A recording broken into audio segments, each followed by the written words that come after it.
I think you're exactly right, and here's what I would offer that would actually help ground that analogy.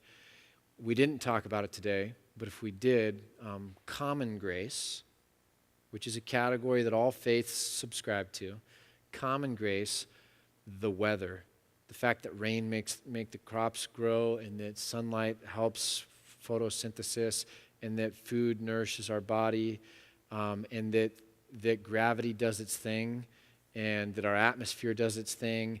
These are all things that sustain and allow for life to happen and to work well and for things to flourish and to be healthy.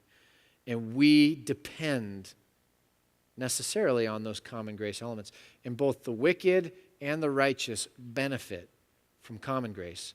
And common grace simply means it's common to all people. It's a part of God's good creation, okay? And if we talked about common grace and really got into it in Ecclesiastes and a lot of other passages, and there's a lot in the Psalms about this, okay? You send your rain on the righteous and the wicked alike, right? If we really got into that, I think your analogy really does hold.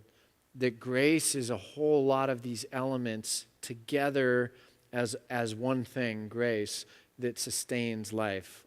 Scripture teaches us life is in the blood, And so, grace from beginning to end, it really is in a lot of different ways. And all of these different facets, it's the lifeline, not only of our salvation, not only of our forgiveness and ability to have a relationship with each other, but without the oxygen here, I'm dead in a minute.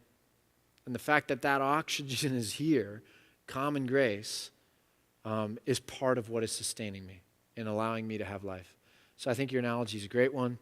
I think we could lean into it even more. And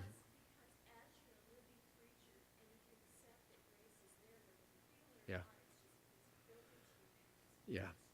And so when we move from what I would call the cheap understanding of grace, which is one-noted, one-dimensional, we get into realizing that just like one string on that guitar wouldn't do much, but when Jordan was singing and playing his guitar exceptionally, that when you have all these different facets, the different parts of that mosaic working, grace becomes more glorious than the one-dimensional thing that I think we sometimes make it. And it's not to take anything away from the aspect that we typically focus on.